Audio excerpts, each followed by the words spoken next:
সবাই চিঠি দিয়ে বলছে এনআরসি এখন বলছে করতে হবে।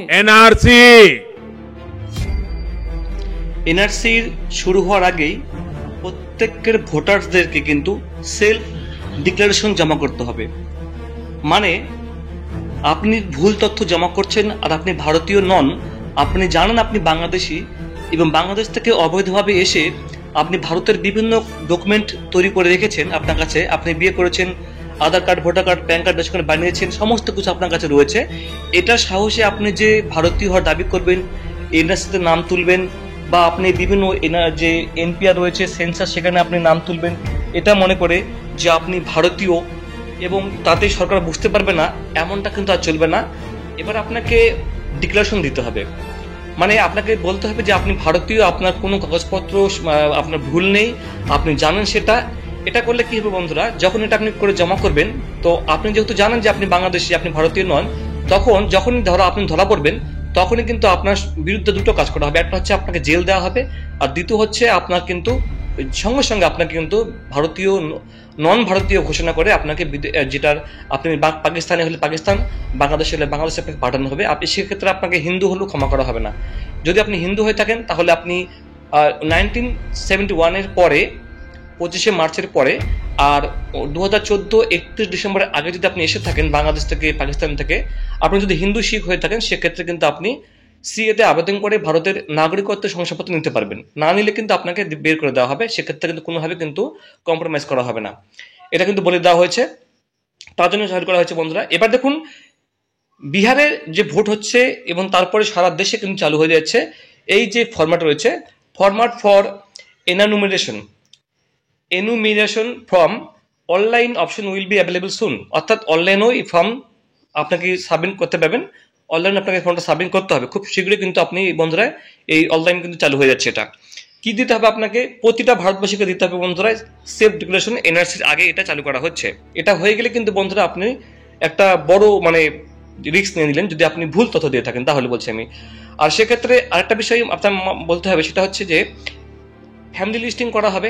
ফ্যামিলি লিস্টিং মানে পারিবারিক তথ্য, সামাজিক তথ্য, আপনার ভিতরে যেটা যত ইন্টারনাল সমস্যাগুলো, আপনার যত যা কিছু আছে আপনার তথ্য কিন্তু তুলে ধরতে হবে, এবং সেটা আপনাকে বলা হচ্ছে ফ্যামিলি লিস্টিং। ফ্যামিলি লিস্টিং করার পরে সেন্সাস করা হবে, যেটা বাড়ি বাড়ি আসবে, আপনাকে কিন্তু বন্ধুরা অনলাইনে কিন্তু সাবমিট করতে হবে, যেটা কিন্তু খুব শীঘ্রই শুরু হচ্ছে, কাজ শুরু হয়ে গেছে। বিজ্ঞপ্তি আপনারা দেখেছেন যে 16ই জুন বিজ্ঞপ্তি দিয়েছে, সেটা আপনারা দেখেছেন। এই যে ফরম্যাটটা রয়েছে, এটা কি কাজ, এটা হচ্ছে তখন ইলেকট্রস নেম, অর্থাৎ যার ভোটার কার্ড আছে প্রত্যেককে ভোটার কার্ডের কথা বলা হচ্ছে এখানে। তার এখানে নাম হবে এপিক মানে ভোটার কার্ড, এখানে ভোটার কার্ড নাম্বারটা দেবেন, এখানে আপনার ফুল অ্যাড্রেসটা লিখবেন, এখানে ভোটার কার্ডের সিরিয়াল নাম্বারটা সেটা আপনি অনলাইনে পেয়ে যাবেন, বা ভোটার কার্ডের পিছনে দিবেন লেখা আছে, সে সিরিয়াল নাম্বারটা এখানে বসিয়ে দিবেন। আপনার যে ভোটার কার্ডের পার্ট নাম্বার এবং নাম, কোথায় ভোট দেন সেটা আপনি এখানে লিখবেন। এরপরে এসি বা মানে যে অ্যাকাউন্টেন্স সেটা আপনি লিখবেন এখানে, ঠিক আছে, যেখানে আপনার বিধান সেটা আপনি লিখবেন, স্টেটের নাম সেটা আপনি বন্ধু এখানে লিখে দিবেন। এখানে আপনাকে একটা কারেন্ট ফটো লাগাতে হবে, সেই ফটো আপনি লাগিয়ে দিবেন। এরপরে আপনার ডেট অফ বার্থ, সিম্পলি কিন্তু ফর্ম বন্ধুরা ডেট অফ বার্থ আপনি এখানে বসিয়ে দেবেন আপনার। এরপরে আধার কার্ড নাম্বারটা আপনি বসিয়ে দেবেন, যদি না থাকে তাহলে কোনো সমস্যা নেই, ছেড়ে দেবেন। এখানে আপনার মোবাইল নাম্বারটা বসিয়ে দিবেন, এখানে আপনার বাবার নাম বসিয়ে দিবেন, বা আপনার যে গার্জেন আছে বাবা মা না থাকলে মায়ের নাম, যার নাম হবে স্বামীর নাম আপনি এখানে বসিয়ে দিবেন। যদি তার যার নাম এখানে দিচ্ছেন যদি তার ভোটার কার্ড থাকে, যদি থাকে তাহলে আপনি দেবেন, না হলে ঘরটা আপনি ছেড়ে দেবেন, এটা কিন্তু ম্যান্ডেটরি না। এখানে আপনি মায়ের নাম দেবেন, মায়ের নাম এখানে দিবেন এই জায়গাটায়। মায়ের নাম দেওয়ার পর যদি মায়ের ভোটার কার্ড থাকে সেটা আপনি এখানে বসিয়ে দেবেন, না হলে আপনি ছেড়ে দেবেন এটা।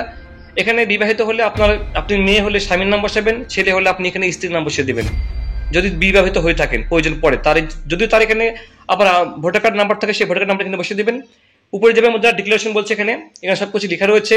আপনি 18 বছর বয়সে, আপনি বাসিন্দা, ভারতের বাসিন্দা, এখানে আপনাকে বলছে সবকিছু। আপনি এখানে বলছে দেখুন যে আমি যেটা আগে বলছিলাম 1971 অর্থাৎ 1 জুলাই 1987, আমি ভিডিওতে এটা বলেছি যে 1987 সালের পর 1 জুলাইয়ের পরে জন্ম হলে সেটা আপনি এখানে বলছে এখানে, এবং 1 জুলাই 1987 থেকে 2/12/2004 মধ্যে হলে আপনি এখানে টিকমার্ক করবেন। এখানে বলা হচ্ছে এখানে তার থেকে সেখানে আপনাকে proof any document for self from the list given below establishing date of birth, এটা আপনাকে দিতে হবে। এরপরে বলছে দেখুন যদি আপনি 2/12 অর্থাৎ 2 ডিসেম্বর 2004 পরে জন্মগ্রহণ করেন, সেক্ষেত্রে আপনি এখানে টিকমার্ক করবেন। সেক্ষেত্রে আপনাকে ডকুমেন্ট প্রমাণ করতে হবে, বার্থ সার্টিফিকেট সব থেকে ভালো হয় প্রমাণ করার জন্য। এরপরে যদি আপনি ভারতের বাইরে জন্মগ্রহণ করে থাকেন সেক্ষেত্রে আপনি এখানে টিকমার্ক করতে হবে। আর এখানে আপনাকে বলছে দেখুন, I have acquired Indian citizenship by registration, মানে যদি আপনি কোনোভাবে ভারতের নাগরিকত্ব পেয়ে থাকেন সেক্ষেত্রে আপনি এখানে টিকমার্ক করতে হবে। সেক্ষেত্রে আপনাকে কিন্তু সার্টিফিকেট শো করতে হবে, যেটা সিএ যারা পাচ্ছে সেটাও হবে। এরপরে এই সমস্ত কিছু দেখার পরে আপনাকে এখানে ডেট লিখতে হবে, যে যখন জমা করছেন ডেট, প্লেস। এখানে আপনাকে যদি আপনি সই করেন আপনি সই করে দিবেন, সই না পারলে আপনি আপনার বুড়ো আঙুল ছাপ দিয়ে দিবেন। এরপরে সমস্ত কিছু করার পরে যা যা ডকুমেন্ট লিখে আছে, আধার কার্ড, বার্থ সার্টিফিকেট, পাসপোর্ট, মাধ্যমিকের marksheet, permanent residence certificate, SC certificate, যা যা আপনার কাছে আছে সেটা আপনি বন্ধুরা সাবমিট করে দেবেন, দিয়ে আপনি কিন্তু জমা করে দেবেন। এগুলো আপনাকে বলছে যা যা ডকুমেন্ট আপনার কাছে আছে। তো বন্ধুরা এটা আপনাকে জমা করতে হবে খুব শীঘ্রই। কিন্তু বন্ধুরা বিহারে এটা শুরু হয়ে গেছে, খুব শীঘ্রই অনলাইন শুরু হয়ে যাবে, সারা দেশে শুরু হয়ে যাবে, এটা পশ্চিমবাংলাতে কিন্তু বন্ধুরা শুরু হয়ে যাবে। তো বন্ধুরা ছিল আপডেট। কোনো কোশ্চেন থাকলে অবশ্যই জানাবেন। Thank you so much.